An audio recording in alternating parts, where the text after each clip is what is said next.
That's on. 3, 2, 1.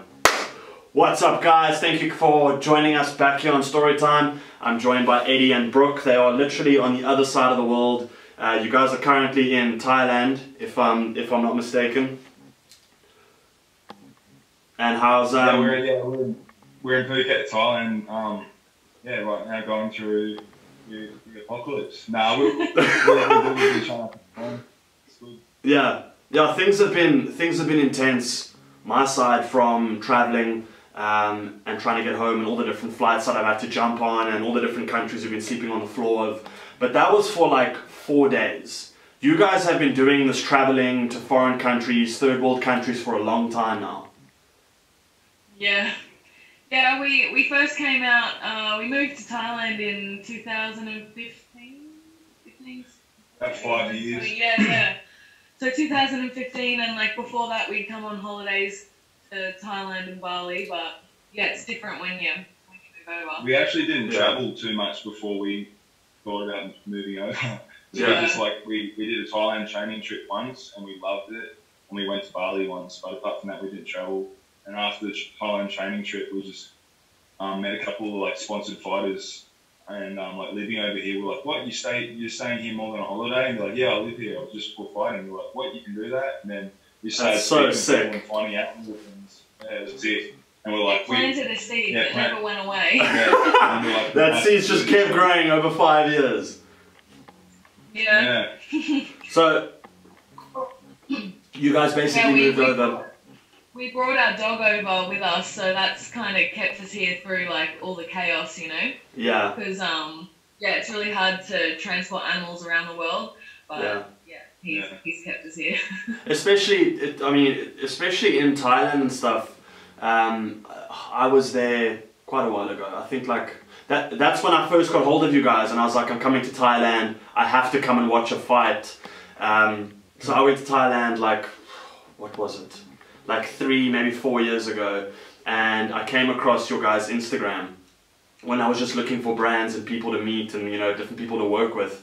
And I went over with family of mine, and that side of my family aren't really into the whole fighting thing, and I was obsessed. I became completely obsessed with Eady, with Eady's Instagram, and then obviously yours as well, and kind of went into this like world of learning about what you guys do. And what you guys do is pure fighting. There's no lights, camera, action. There's nothing fancy. There's no holding back. It's just beat the shit out of each other until someone gives up or someone kind of gets knocked out. And it's the craziest world to see.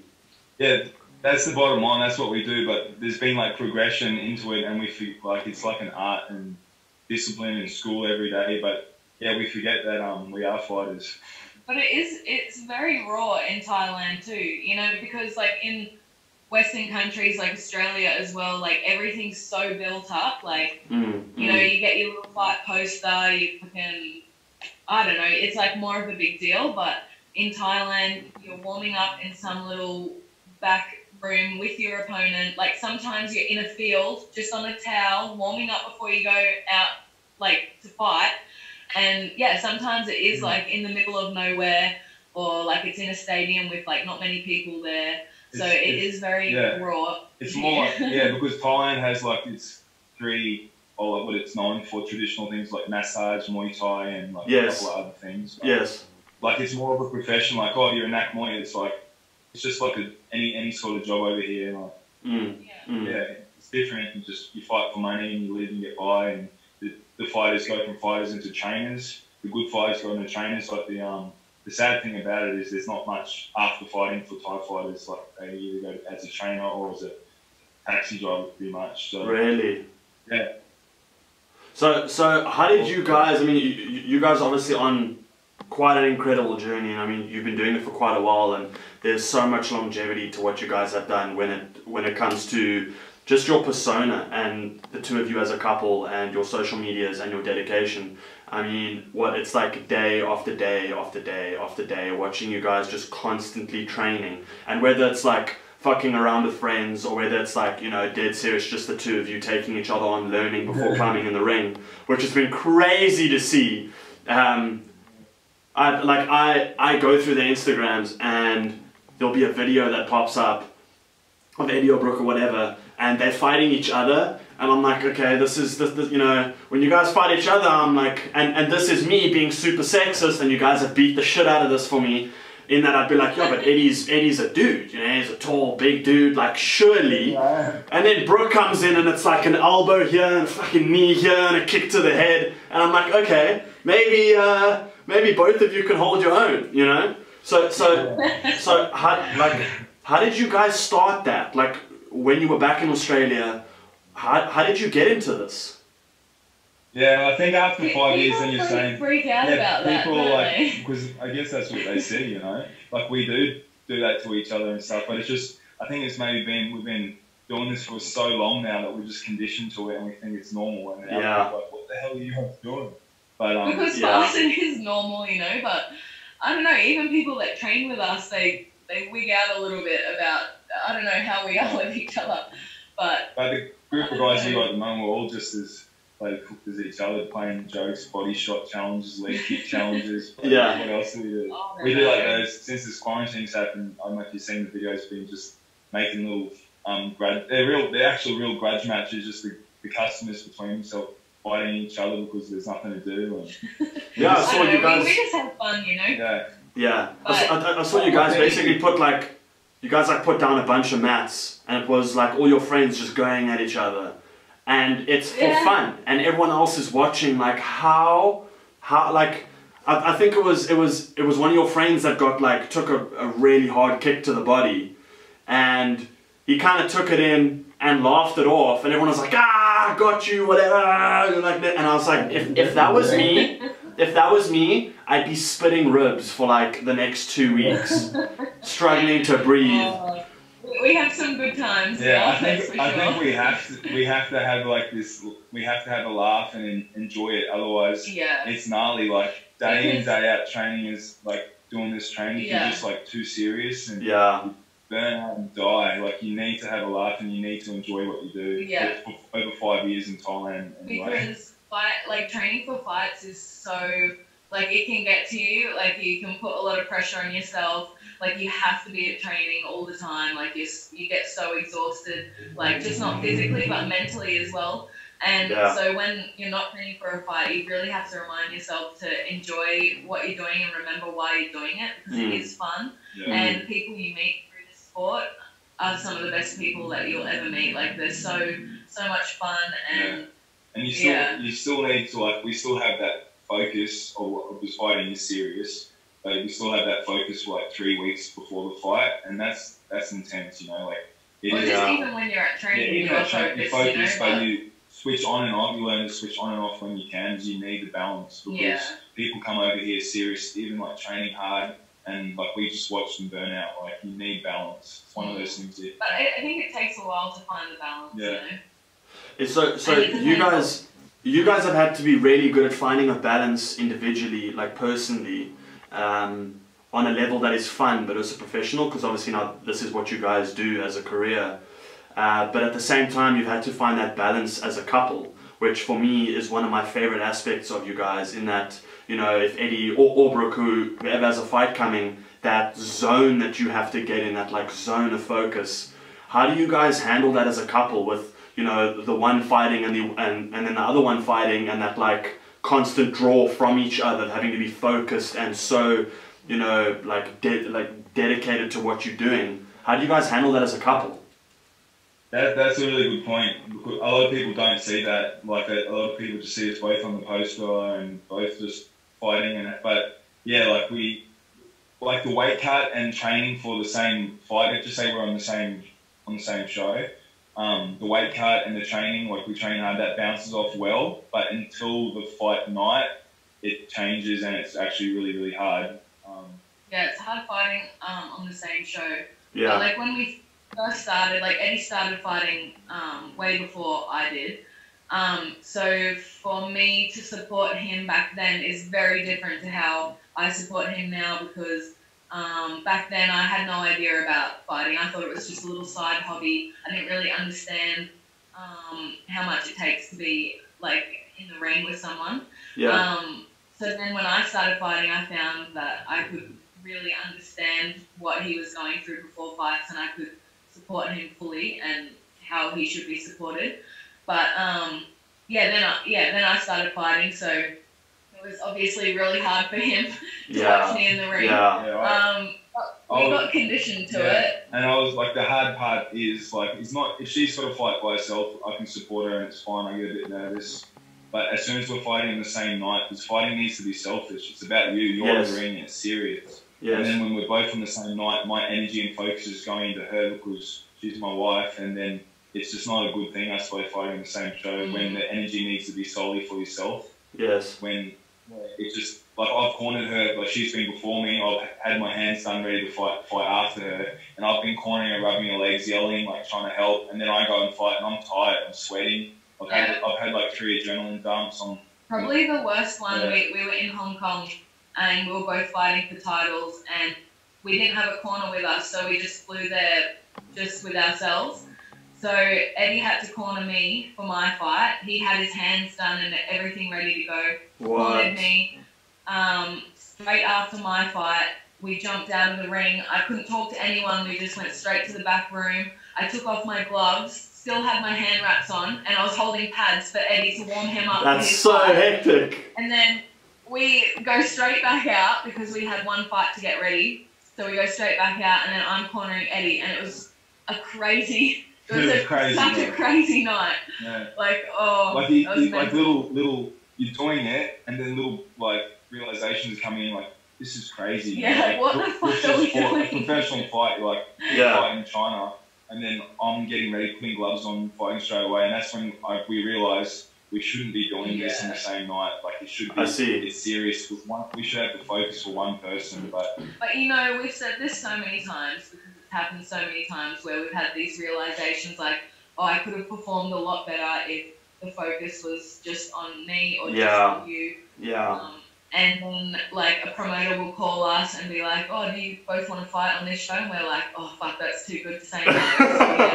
Yeah, we should never do this again. One phone call. I guess we're doing this again. Yeah. So is it more of a selling point for promoters and for all the sponsors and stuff? Do they know you guys are a married couple? Like, is that a draw point for people watching to be like, I want to watch the married couple fuck people up?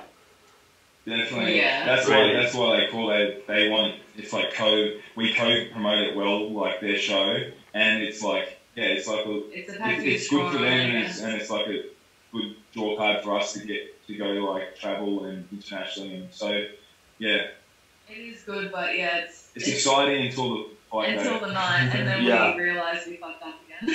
I don't want to call saying I want to go to America, but Well, I mean, in this message that you sent me, this basically broke it down best for me. So, over the past year, I've been getting really into UFC, which I know is a lot of what you guys do, but also not. And the best way that you explained this to me, you basically said that you've been living in Thailand for 5.5 years. You started in, please forgive me if I say this incorrectly, but you started in Pai. Is that right? Yeah, in Pai, northern Thailand. You then moved to Koh Samui. Is that right? Koh Samui. An island. Koh Samui, a little island. You guys then moved there. You had 15 fights there that started out your career. You then progressed into Bangkok and international fights in China, the US, Russia, Australia, Myanmar, is that right? Yeah. There we go. Yeah, I'm nailing this. Myanmar, Hong Kong, etc. You fought bare knuckle and Lethwei. Is that right? Yep, that's right. And Lethwei and you guys obviously going to back in August after all this COVID shit blows over. You guys obviously going to be back into fighting hard. Brooke, Eady said that you've been doing really well, which I've been seeing. I mean, if I could take my hat off to you, you'd kick the shit out of any human that I know. That you've been doing really well, and that you're transitioning into MMA, which is then, that's UFC, right? Yeah. So that's the goal. Yeah. So you guys have been bare knuckle fighting, no gloves, just a little bit of strapping, and you climb in the ring. What Eady has. I have. Brooke's fought in MMA gloves, but I've fought like literally, you just tape your hands up, and it's up to you. So you fight bare knuckle, you tape your hands up, and you put tape and tape and tape over it, so it's like a knuckle, like those knuckle dusters. It's hard, and then you just swing through fences. There's techniques to this too. Like some people weren't really doing up their hands. And headbutts too. I forgot to say. Headbutt. You can headbutt.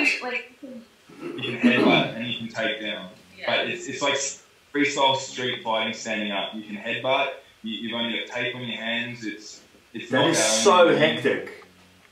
Yeah, knockout only to win. Yeah. It's fucking pretty hectic when you break it down. Yeah, because Eddie had always wanted to do it, and then he got the opportunity a few years ago to have his first one, and we went there thinking it was going to be pretty similar to Muay Thai, and just without gloves, and yeah, maybe you might get headbutted by accident or something. But yeah, we went there, and I was watching the fights before Eddie, and every single fight was ending in a knockout in the first round. It was so crazy. Like, they were literally doing big Superman flying headbutts at each other. What? And I just went out the back and I was like, oh my god, Eddie, what have we got into? This is Why are you doing this? Yeah. And there were 5 foreigners on the card as well, all before me, and they were just knockout. And they're all coming back like, man, this isn't Muay Thai. Yeah, everyone was freaking out. And I was sitting out the back like, fuck it. You're sitting in the back like, well, I guess this is me now. Life's been great. Well, I actually had a really good fight. Yeah, he got cut in the first or second round, and he came back to the corner, and I was like freaking out. Like, it's such a hectic fight to watch live, and especially from the ringside. Yeah. And I was like, oh my god, maybe they're gonna stop it, maybe they should. And then he walked back with the biggest smile on his face, and I was like, oh my god, Eddie's loving this.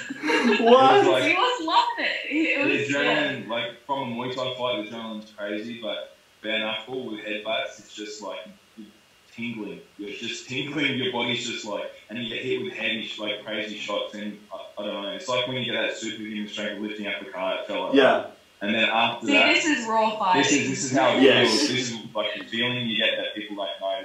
People are like, why did you get fighting? Because the feeling in your body is just like. Yeah, so this is what happened. Because when we first moved to Thailand, I had never fought before. I'd only had like a couple of different sparring things back in Australia. So I was only a beginner when we first came out here. And we came out more for Eddie to like fight full time, and I thought if I didn't like it, there's other options I can do here. But I had my first fight, and this is how I felt. I like didn't sleep for like 2 nights. Yeah, I felt really on top of the world. It was the best feeling. So I've obviously, like, as I said, I've been getting very, very into UFC and trying to understand that, which is all the styles kind of put together.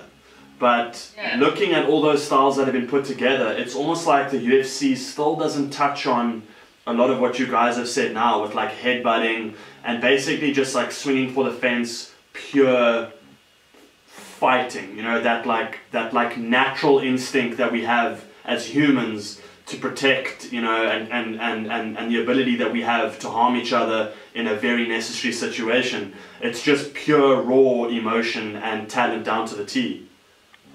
But I think UFC started out like that, right? Like, it started out if you watch the old UFC ones, and UFC like up to 2, 3, 10, 15, they started out like all freestyle martial arts. Like, you had a boxer versus the boxer wore like gloves, and the he fought a jiu-jitsu guy, and the jiu-jitsu guy wore a gi, and like it was a clash of styles. It's really cool to watch. Like, sometimes there's a boxer with a glove on, and then an MMA glove on, and like they might only have one glove and one like just taped up hand, like. And then some wrestle with shoes on, and that's really fun to watch, man. And you can really see the difference in styles and how they work well against another style, or how they don't. Yeah. So now, as it's grown, I think it's just become like one whole thing. I think Muay Thai definitely is getting recognised like as one of the best, as the best striking for striking. So a lot of the MMA guys know that taking things from Muay Thai is going to make them a better fighter for sure. Yeah, and it was I wanted to ask you guys just to delve a little bit deeper into just because I think it would be interesting for you guys to answer this kind of question in the emotional side of it and the psychological side of it. And I was listening to a lot of talks, obviously, you know, being very into the UFC, that Brendan Schaub, I think I said his surname correctly, he was basically in, he's a good friend of Joe Rogan's. I don't know if you guys have heard of him or know him, or so he was like, anyone that doesn't know him, he was basically in the UFC, had a couple fights, did well at a stage, and then just got completely cleaned out. Just got like, you know, he was just leagues behind guys that were just pure raw fighters. And in interviews with him, he was saying how, yes, he's talented, yes, he's a big, strong guy, naturally he's probably very good, but mentally and psychologically he's just not a fighter.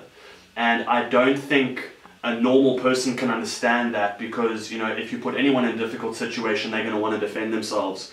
But to mentally and psychologically be a fighter, that dedication and that focus that you guys were talking about, I think that's what makes someone stand out. How would you guys explain that like something special that a fighter has? I think, yeah, like that's spot on. Like you can't answer that question until you fought and gone through the pressures of fighting. It's not just the pressure on the night. Like, everyone deals with pressure differently, and it's not just the pressure of getting hurt. Like, I had no pressure of getting hurt.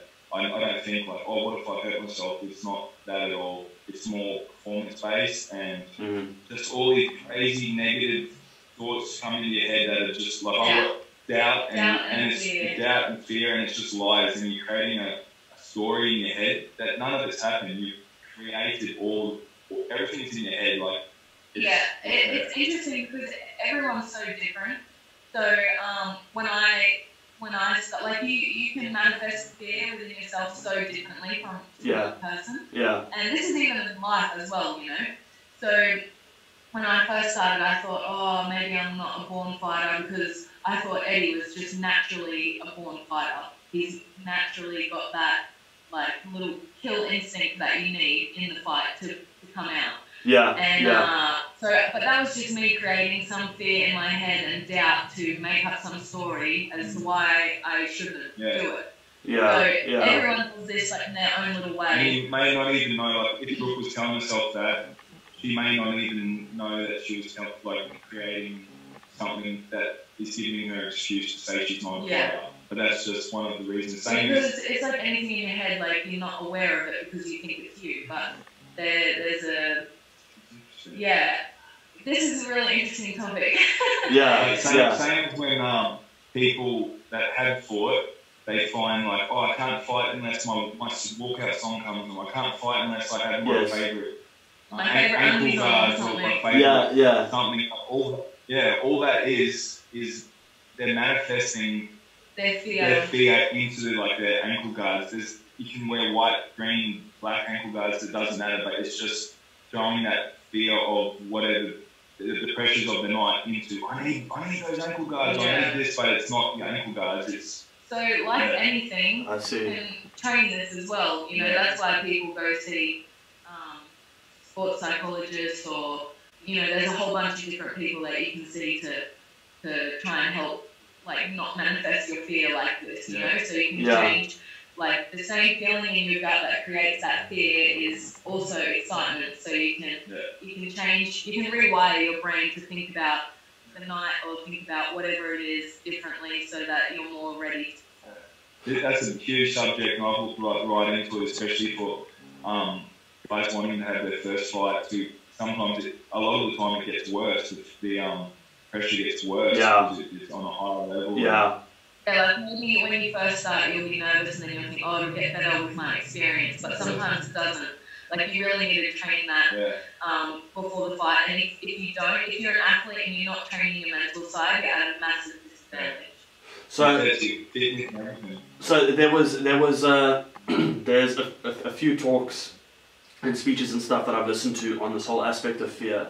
There was that talk that Will Smith gave. There's a bunch of different talks and different podcasts that a lot of MMA guys and UFC fighters have spoken on. This whole concept of fear and how real is it, and how it's self-made, and how it becomes like a disease to your brain, and it slowly starts taking over, and what ends up happening is it manifests into other areas of your life.